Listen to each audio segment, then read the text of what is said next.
One.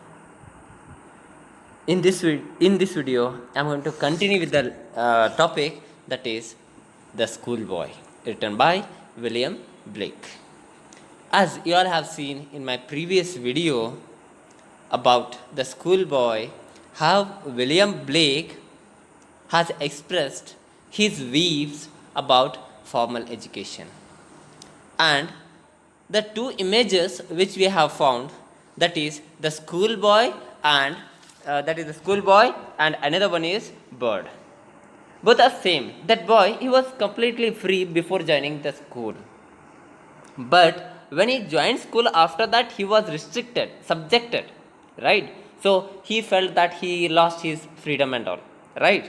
So definitely he might have felt. And in the same way, the bird, which was very happy in the nature, right, which was happy in the nature, sitting there on the tree and singing its own song, right, all this kind of information which Blake has expressed in first stanza, it speaks about the freedom of that boy as well as the bird.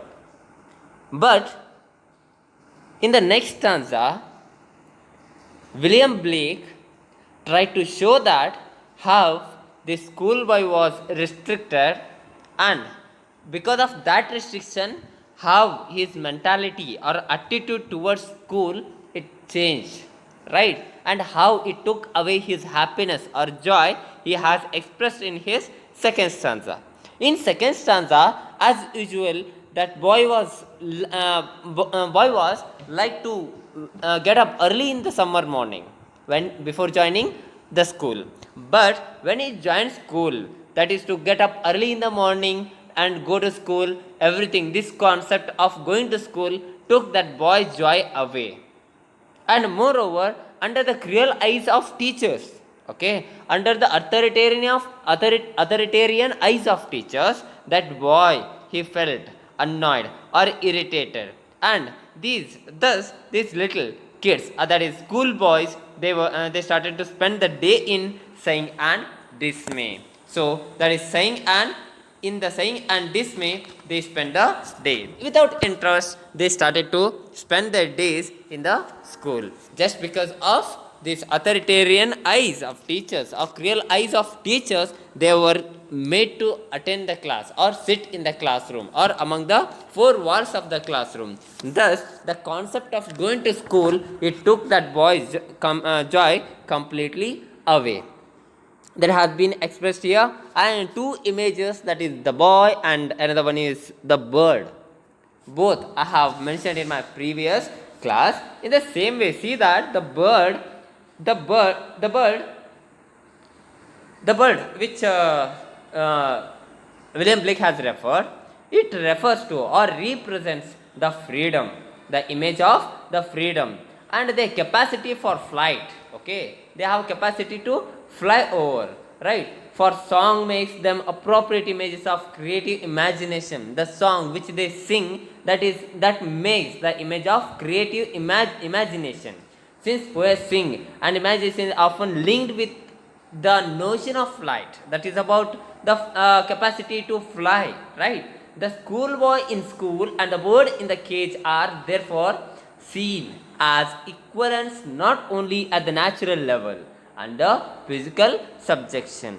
So now the same word which the poet has referred in the first stanza, the same word, right? Birds, they represent freedom. But as we move on to the next stanza or next part of the poem, we come to know that how that same word has been projected in the poem. So then let's go to next stanza. Here, next stanza goes like this. Then at times I drooping sit and spend many an anxious hour, nor in my book can I take delight, nor sit in learning's bower, one through with the dreary shower. See, like this, the writer, he spoke about that schoolboy who was sitting in the classroom with sighing and dismay, without interest. He was compelled to attend the class. He was compelled to be there among the four walls of the classroom. So the same boy now, he started to droop on the bench and without strength, he started to sit in the classroom because without interest or just he was compelled to attend the class. He was forced to sit among the four walls of the classroom, whether he listens or not. He was compelled. It is one of the aspects of formal education. And spend many an anxious hour. Here we have to think about new words, that is drooping. We have word that is drooping. Drooping means sitting strengthlessly, sitting without strength, without strength.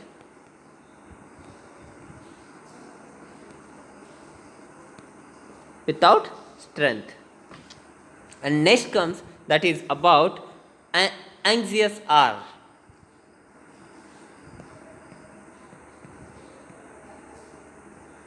Anxious hour.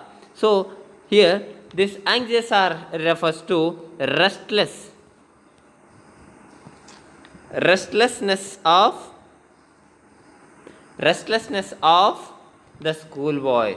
When he had no interest to listen to the teachers, definitely that schoolboy started to droop on the bench. Look at that innocence. That schoolboy, even he was not able to escape from the class. He was not able to escape from the authoritarian eyes of the teachers, cruel eyes of the teachers. But he was made to sit in the classroom, so he had to sit till the end of the school hours. So here, without interest, he started to droop or bend over that bench without interest and spend many an anxious hour. In the same way, he started to spend many restlessness hours of the school. It means that anxious hours of the school. Nor in my book can I take delight.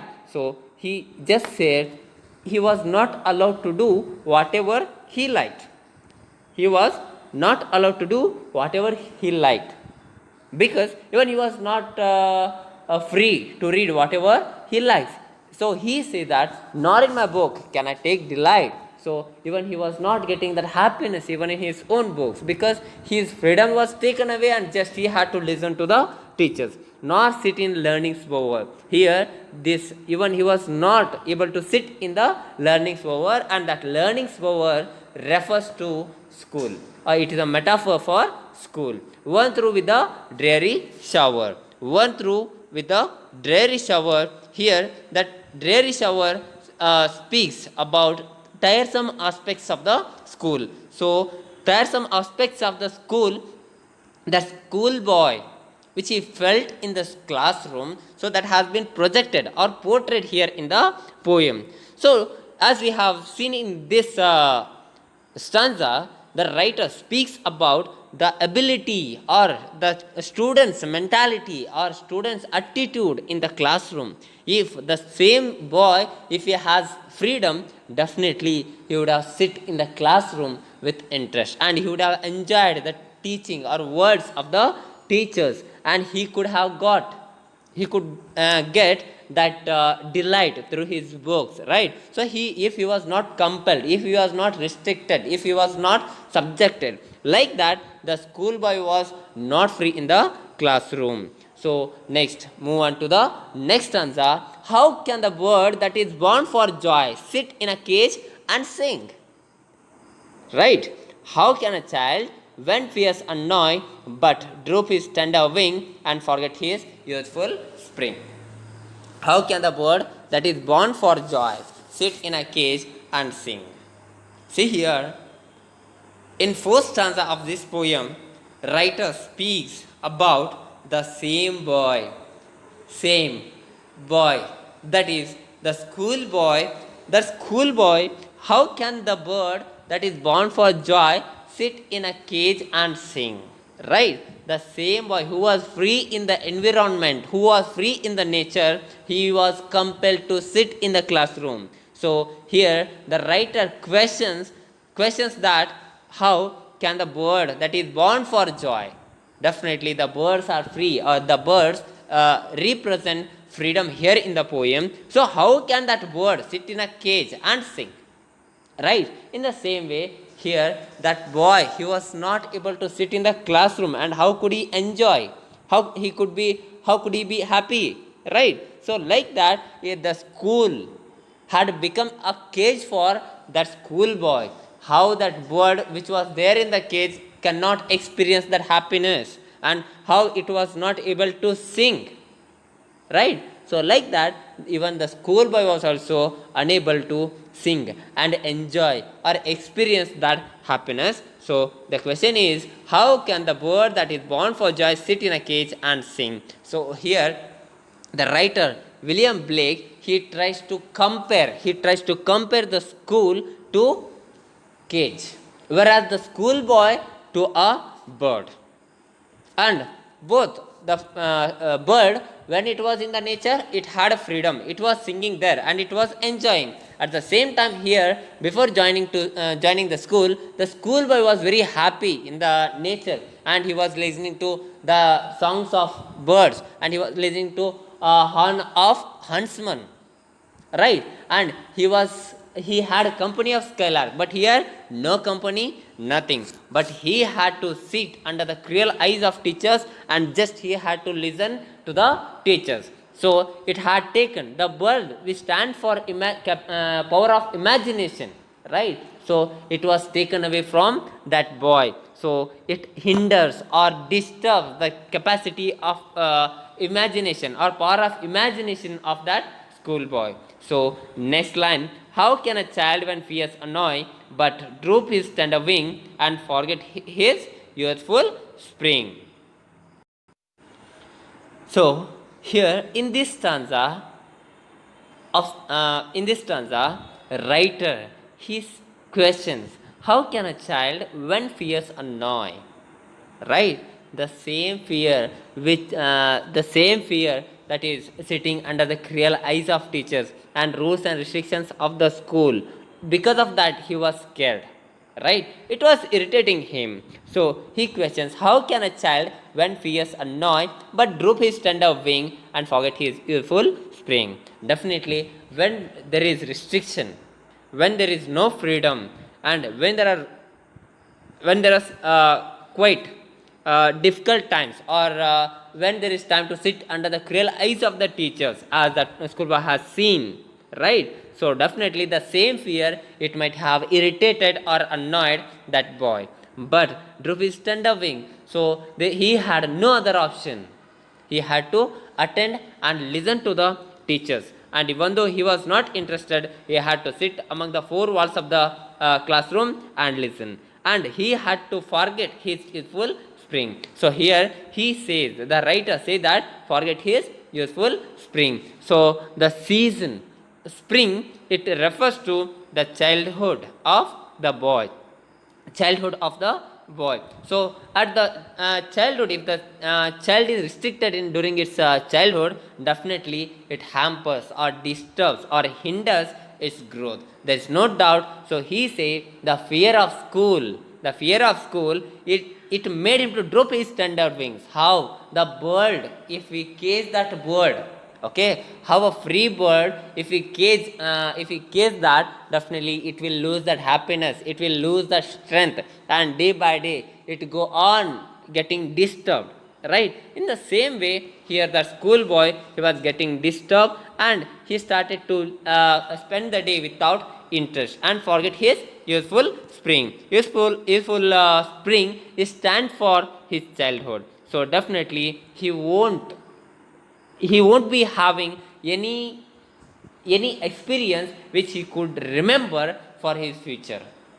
So best property for old age is that the memories of the childhood. So if we put a schoolboy in put a boy into the school, and that too, if they impose rules and regulations over that boy, definitely he will be mentally crushed, or his power capacity to imagine or capacity of creativity or creative capacity, that definitely that will be disappeared from that boy. So here he suggests, that writer William Blake suggests that this formal schooling, it disturbs or hampers or hinders the growth of a schoolboy. He blames not education but the formal education. So throughout this poem here, William Blake speaks and compares schoolboy and the bird. The schoolboy was free in the beginning, even the bird was free. And when that boy was put into class or school, and at the same time the bird was kept in the cage. And then how that boy started to spend the day when he did not get any way of getting happiness, and how he started droop on the bench. In the same way, that bird which was there in the cage, he stopped singing. He stopped singing. And as the day passed, that cruel eyes of teachers, it brought fear. And in the same way, the bird was also scared to be there in a cage for long. And it started irritated both. It started to irritate both. So this schoolboy as well as that bird lost interest, or they lost that happiness, and it made them to forget their childhood. So definitely they will not be, that bird or this boy, both will not be having that memories which they can cherish in their old age. So now the writer, the author, that is William Blake, he focuses on the drawbacks of the formal education. So one thing should be clear here, that is William Blake is not blaming education, but he is blaming formal education as it hinders or hampers or disturbs the overall development of a child. Thus, this William Blake supports education but not formal education. Thus, in the first stanza, writer William Blake, he tries to bring the comparison between the bird and the boy through his rhetorical question. That is, how can the bird that is born for joy sit in a cage and sing? One question. Another one, how can a child, when fears annoy, but droop his tender wing and forget his useful spring? These are the two rhetorical questions through which William Blake tries to bring similarity between the boy and that bird, and especially after joining school and after putting into cage. Thus, he brought similarity between bird and schoolboy here. So it is easy to understand the concept, or it is easy to know the experience of that schoolboy. Thus, this William Blake, he focuses on the one way, or the aspects which hamper the capacity of imagination, or power of imagination of the child in the formal schooling. So now I stop here, and I'll be continuing next part in my coming video. Thank you.